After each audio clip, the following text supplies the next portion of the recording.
Welcome to Just Stories. We hope you enjoy the story. The Kosovo Crisis, A Struggle for Sovereignty and Human Rights, by Just Stories. Chapter 1, The Roots of Conflict, Historical Background and Political Tensions. Welcome to the first chapter of the Kosovo Crisis, A Struggle for Sovereignty and Human Rights. In this chapter, we will dive into the historical and political context that set the stage for the Kosovo conflict. To understand the roots of the conflict, we need to go back several centuries. The Balkans have long been a complex region with a diverse mix of ethnic and religious groups, including Serbs, Albanians, Turks, Bosniaks, and Croats, to name just a few. The region has a rich and varied history, with periods of relative stability and periods of conflict and upheaval. In the 14th century, the region that is now Kosovo was part of the Serbian Empire.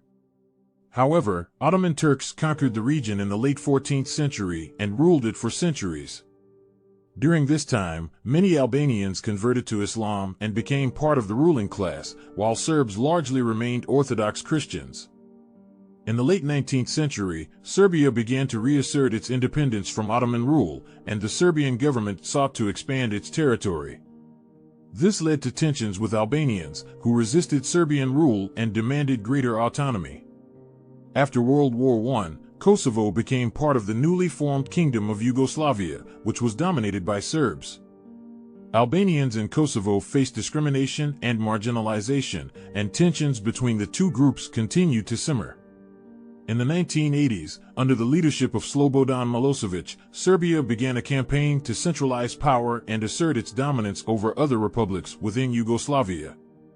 This led to the rise of Serbian nationalism and the suppression of Albanian cultural and political rights in Kosovo.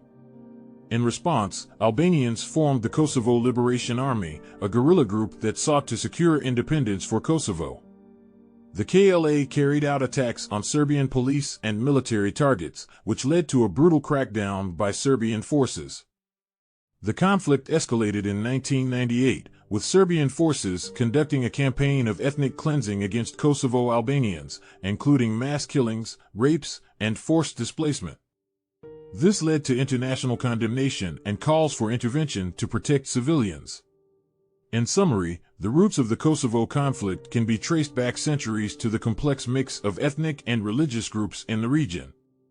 The rise of Serbian nationalism and the suppression of Albanian rights in Kosovo set the stage for the conflict, which escalated into a brutal campaign of ethnic cleansing in the late 1990s. Understanding this historical context is crucial to understanding the political tensions and dynamics that shaped the Kosovo crisis. Chapter 2, The Road to War, Diplomatic Efforts and Failed Negotiations. In this chapter, we will examine the diplomatic efforts to resolve the Kosovo conflict and the reasons why negotiations ultimately failed, paving the way for military intervention. In 1998, the international community became increasingly concerned about the escalating violence in Kosovo. The United Nations Security Council passed Resolution 1160, which called for a ceasefire and for the parties to engage in negotiations to find a political solution to the crisis. The contact group, made up of representatives from the United States, Russia, France, Germany, Italy, and the United Kingdom, also became involved in the peace process. The contact group proposed an interim agreement that would grant Kosovo autonomy within Yugoslavia, but this was rejected by both the Serbian government and the KLA. In February 1999, talks were held at the Rambouillet Castle in France, with representatives from both the Serbian government and the Kosovo Albanians. The talks were mediated by the contact group, and the aim was to reach a political settlement that would grant Kosovo autonomy within Yugoslavia. However, the talks quickly broke down, with the Serbian government refusing to accept the proposed agreement. The Rambouillet talks were followed by the NATO bombing campaign, which lasted for 78 days and involved airstrikes against Serbian military and strategic targets. The bombing campaign was controversial, with some arguing that it was illegal under international law and that it caused unnecessary civilian casualties. So why did the negotiations fail? There were several factors at play. First, the Serbian government was not willing to grant Kosovo the autonomy it was seeking, as it saw Kosovo as an integral part of Serbia. Second, the KLA was not willing to accept anything less than full independence for Kosovo, which was unacceptable to the Serbian government. Third, the international community was divided on how to respond to the crisis, with some countries advocating for military intervention while others favored diplomatic solutions. In summary, the road to war was marked by failed negotiations and diplomatic efforts to find a political solution to the Kosovo crisis. The Rambouillet talks were the last attempt to reach an agreement before military intervention, and their failure paved the way for NATO's bombing campaign. The inability of the parties to find common ground and the international community's inability to forge a united response ultimately led to the military intervention that brought an end to the conflict. Chapter 3: Ethnic Cleansing and Humanitarian Intervention, NATO's Role in the Conflict. In this chapter, we will explore NATO's military intervention in Kosovo and the impact it had on the ground.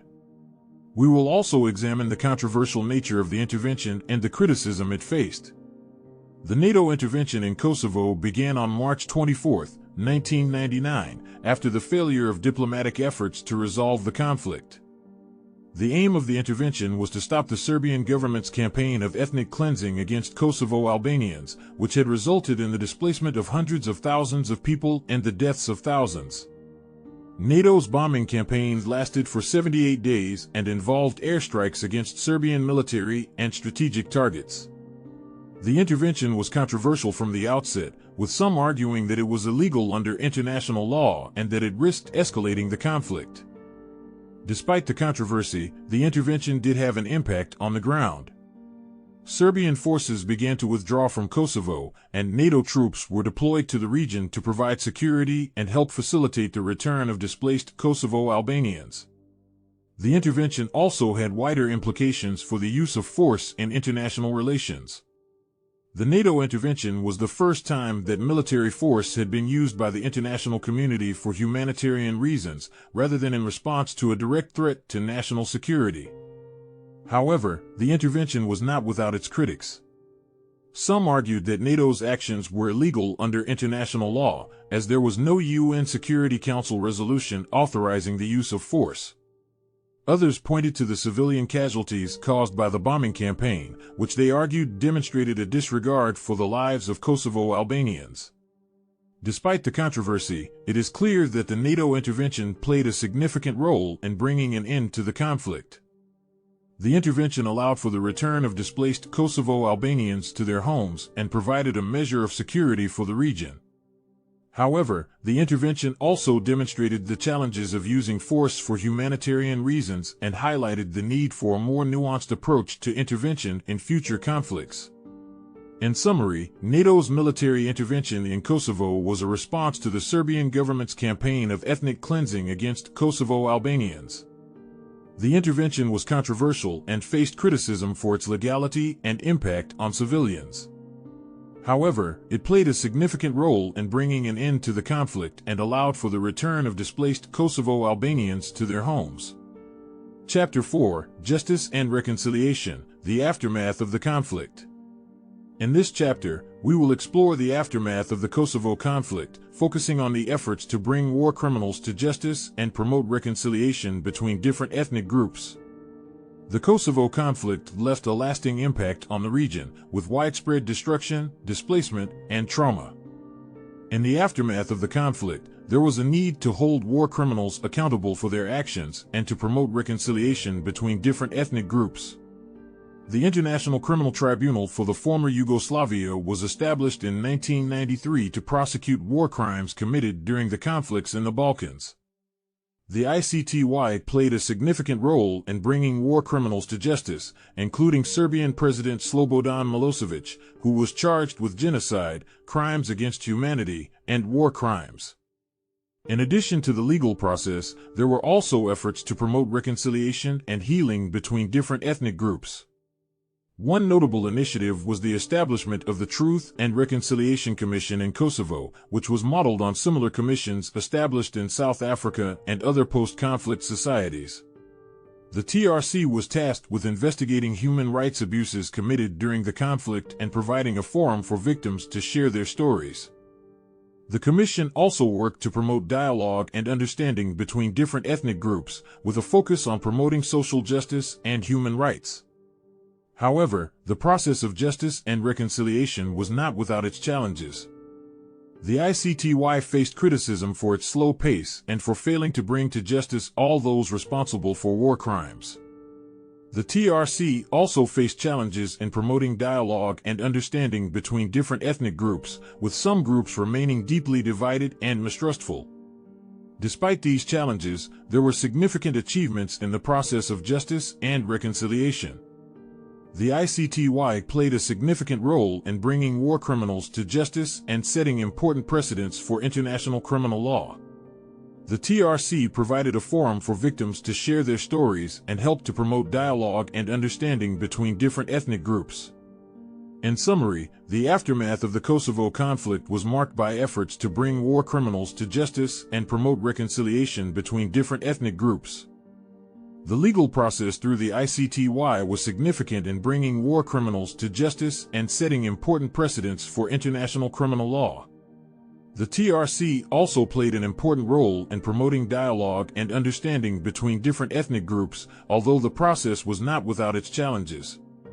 The process of justice and reconciliation remains an ongoing challenge in Kosovo and highlights the importance of addressing the legacy of violence and trauma in post-conflict societies. Chapter 5: Lessons Learned and Ongoing Challenges, the Legacy of the Kosovo Crisis. In this chapter, we will reflect on the broader implications of the Kosovo conflict, both for the region and for international relations more broadly. We will explore the lessons that policymakers and diplomats have taken from the crisis and the ongoing challenges facing Kosovo as it continues to work towards stability and prosperity. The Kosovo conflict had a significant impact on the region and on international relations more broadly. The conflict highlighted the challenges of managing ethnic and religious tensions in diverse societies and the need for effective conflict resolution mechanisms. One lesson that policymakers and diplomats have taken from the Kosovo crisis is the importance of multilateralism and international cooperation in managing conflicts.